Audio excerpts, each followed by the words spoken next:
Welcome student, I wish you will be fine. Zakir chemistry classes में बच्चों का स्वागत है। क्लास 9 यूनिट सेकंड या chapter second is matter around us pure continue है। लास्ट लेक्चर में हमने पढ़ा बेटा केमिकल क्लासिफिकेशन ऑफ मैटर और classify matter at bulk level और classify matter at macroscopic level. अगर आपने जाखिर केमिस्ट्री क्लासेस चैनल को सब्सक्राइब नहीं किया है तो आप सब्सक्राइब करें, बेल आइकन को प्रेस करें ताकि आने वाली वीडियोस की इंफॉर्मेशन नोटिफिकेशन आपको जल्द से जल्द मिल सके। आज का हमारा टॉपिक है बेटा solution and it's type. Solution and it's type आज का लेक्चर हम स्टार्ट करते हैं। यूनिट का नाम है बेटा is matter around us pure. हमारे चारों ओर मैटर है क्या वो प्योर है। जब हम किसी दुकान पे जाते हैं तो लिखा होता है 100% प्योर घी।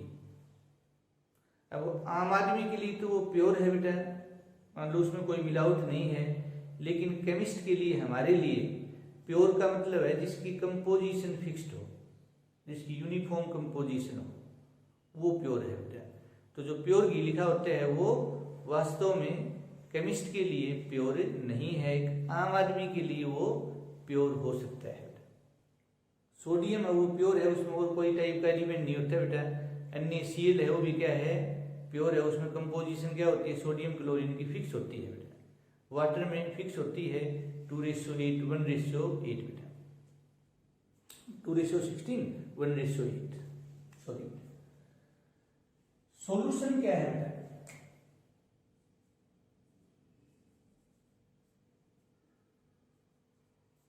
इसी का एक नाम और है ट्रू सॉल्यूशन।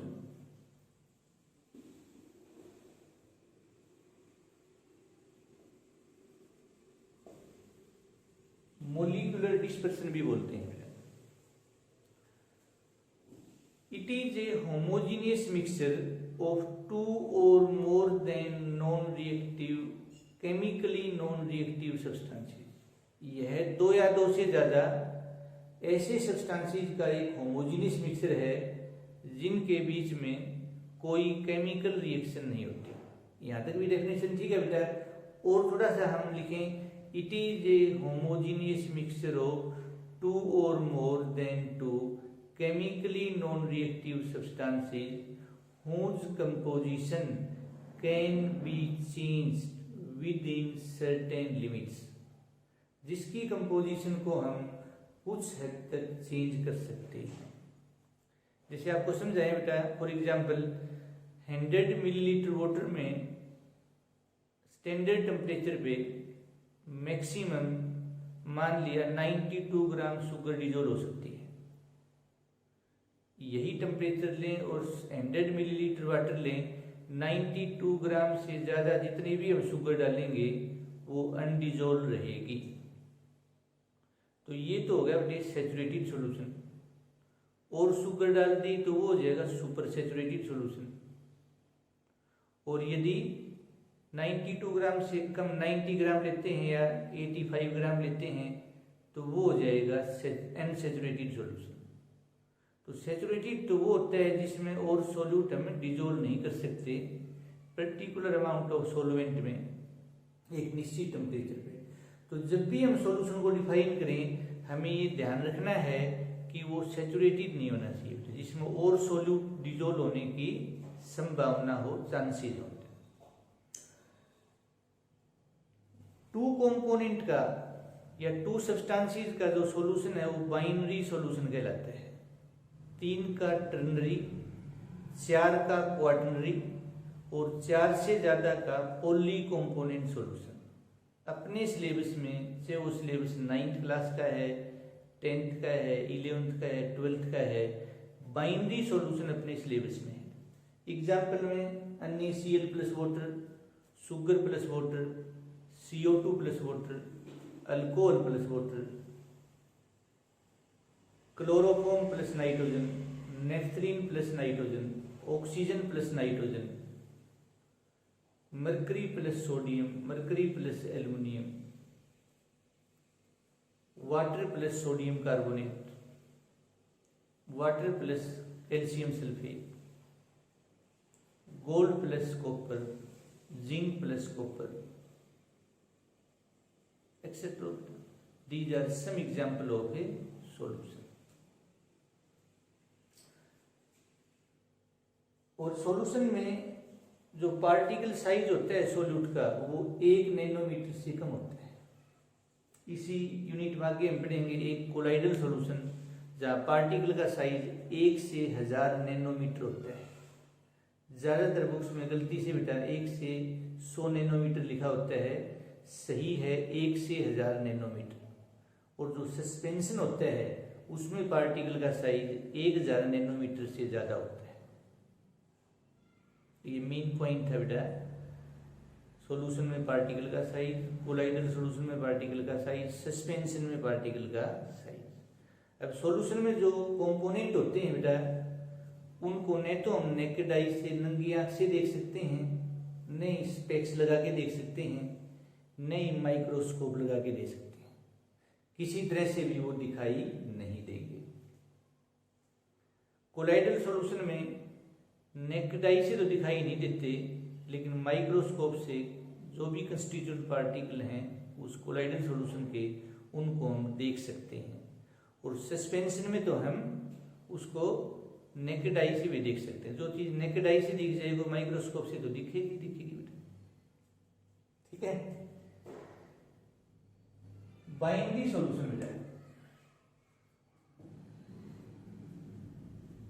बाई का मतलब 2 होता है, डाई का मतलब भी 2 होता है। एक कंपोनेंट को बोलते हैं सोल्यूट बेटा और दूसरे कंपोनेंट को बोलते हैं सोलवेंट बेटा, और दोनों से मिलके बन जाएगा सॉल्यूशन। तो सोल्यूट क्या है? A substance which is to be dissolved in another substance called solvent. Solute वह सब्सटेंस है जो दूसरे सब्सटेंस में घुलता है, डिसॉल्व होता है, और उस दूसरे सब्सटेंस को सोलवेंट बोलते हैं। Solute is generally present in lesser amount than solvent. दुनिया में जितने भी सॉल्यूशन है ज्यादातर में सोल्यूट कम अमाउंट में प्रेजेंट होता है और सोलवेंट ज्यादा अमाउंट में प्रेजेंट होता है। सभी में तो नहीं, ज्यादातर में। सोलवेंट क्या है? A substance in which a solute is to be dissolved. Solvent वह सब्सटेंस है जिसके अंदर सोलवेंट को डिसॉल्व किया जाता है, घोला जाता है। जो घुलता है वो सोल्यूट और जो घोलता है वो सोलवेंट, और दोनों मिलकर बनाते हैं solution. In most of solution, solvent is generally present in larger amount as compared to solute. दुनिया में जितने भी सॉल्यूशन है ज्यादातर में, सभी में नहीं, ज्यादातर में बेटा सोलवेंट ज्यादा अमाउंट में प्रेजेंट होता है और सोल्यूट कम अमाउंट में प्रेजेंट होता है। अब सोल्यूट का IUPAC रिप्रेजेंटेशन या तो 2 से लिखते हैं बेटा या कैपिटल B से लिखते हैं। सोलवेंट को या तो 1 से लिखते हैं बेटा या लिखते हैं कैपिटल A से। जितने भी दुनिया में सॉल्यूशन है सभी में सोलवेंट हमेशा एक होता है। सॉल्यूशन में कभी भी सोलवेंट एक से ज्यादा नहीं होता। कभी कोई गलती से ऐसे क्वेश्चन आ जाए कि भी एक सॉल्यूशन 5 कंपोनेंट से मिलकर बना है, तो उसके बारे में कौन सी बात ट्रू है? एक तो आएगा 2 सोलवेंट 3 सोल्यूट, एक आएगा 3 सोलवेंट 2 सोल्यूट, एक आएगा 4 सोलवेंट 1 सोल्यूट, एक आएगा 1 सोलवेंट 4 सोल्यूट। तो 1 सोलवेंट 4 सोल्यूट है वो राइट चॉइस है, करेक्ट आंसर है। दूसरी बात, physical phase of solvent is the physical phase of solution.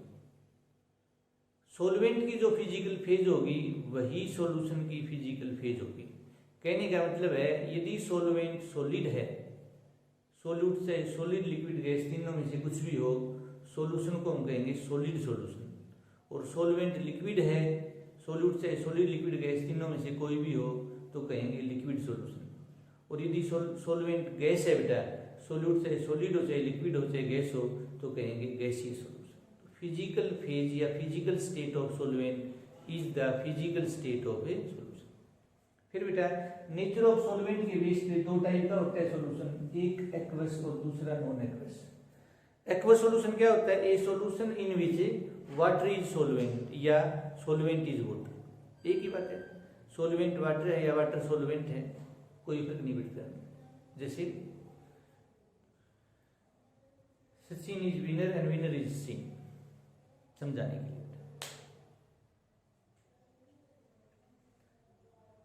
Example HCl plus water, HBr plus water, H2SO4 plus water, nitric acid plus water, sugar plus water, glucose plus water, NaCl plus water, CO2 plus water, so on, oxygen plus water. Non aqueous solution क्या होता है? A solution in which a substance other than water is solvent. Water solvent नहीं होना चाहिए बेटा, बाकी और कोई भी सब्सटेंस सॉल्वेंट हो, वो क्या होगा? Non aqueous solution. जैसे बेटा benzene plus chloroform, benzene plus carbon tetrachloride, aniline plus phenol, carbon disulphide plus ethyl alcohol, acetone plus ethyl alcohol, so on. यहाँ एक छोटी सी बात आती है हाइड्रेटेड सोल्ट की, इंपॉर्टेंट बात है बेटा, हाइड्रेटेड सोल्ट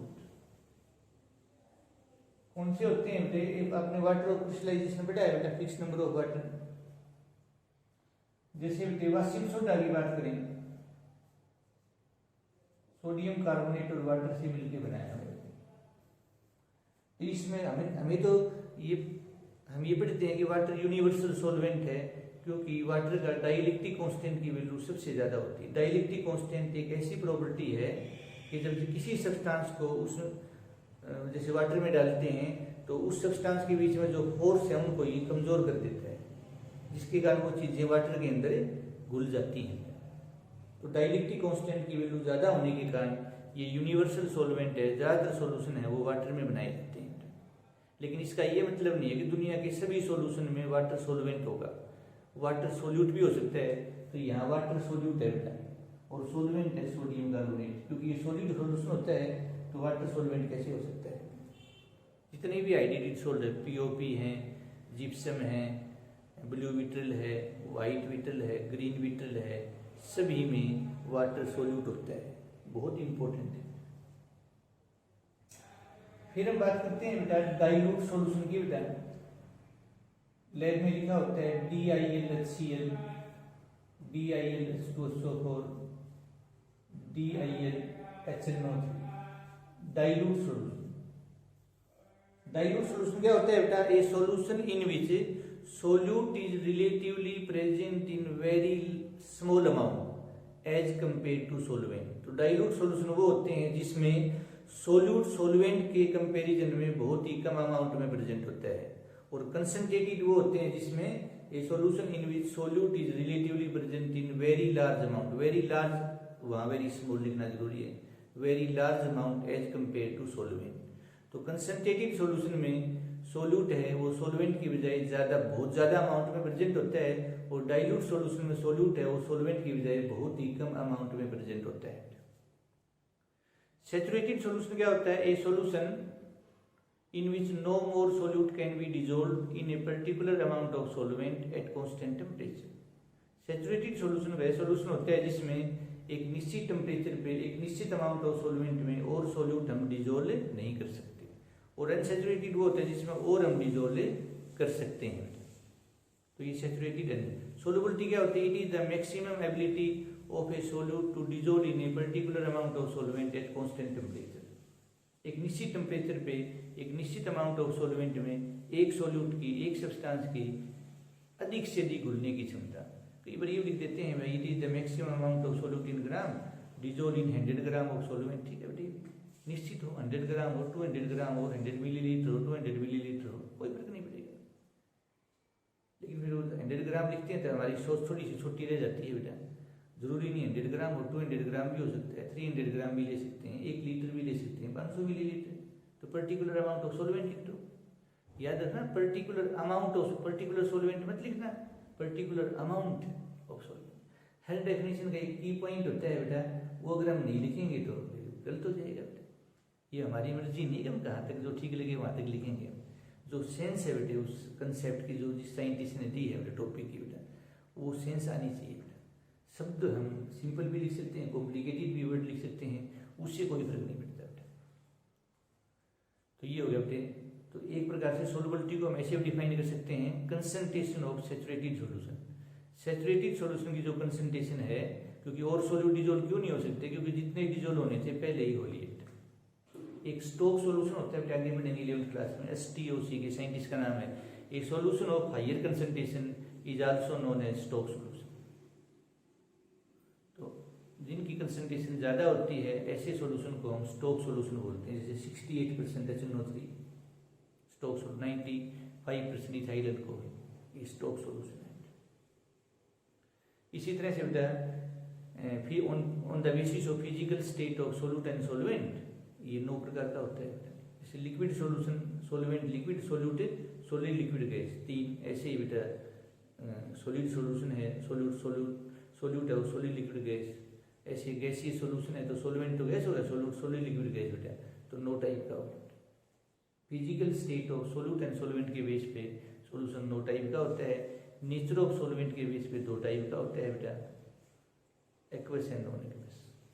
और रिलेटिव अमाउंट ऑफ सॉल्यूट के बेस पे डाइल्यूट कंसंट्रेटेड। सोलबिलिटी के बेस पे हम कह सकते हैं सैचुरेटेड एंड अनसैचुरेटेड सॉल्यूशन। तो ये था हमारा आज का टॉपिक बेटा, सॉल्यूशन क्या होता है और इसके टाइप क्या है। उम्मीद है बेटा कि आप बच्चों को आज का टॉपिक समझ आया होगा। यदि आपको आज का टॉपिक समझ आया है तो आप इस वीडियो को लाइक करें, अपने दोस्तों में ज़रूर शेयर करें, और कोई केमिस्ट्री से रिलेटेड आपकी प्रॉब्लम है तो कमेंट बॉक्स में कमेंट करें। Thank you and have a nice day.